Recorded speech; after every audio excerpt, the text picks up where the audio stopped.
మీ చేతులు మీతో తీసుకొని వచ్చారో చూపించాలని కోరుతున్నాను.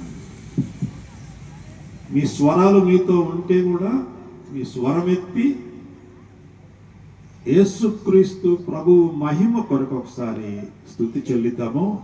హల్లెలూయా. మీ స్వరం ఇంకా బాగా తెరవగలరండి. హల్లెలూయా. చలి పెడుతుంది కదా.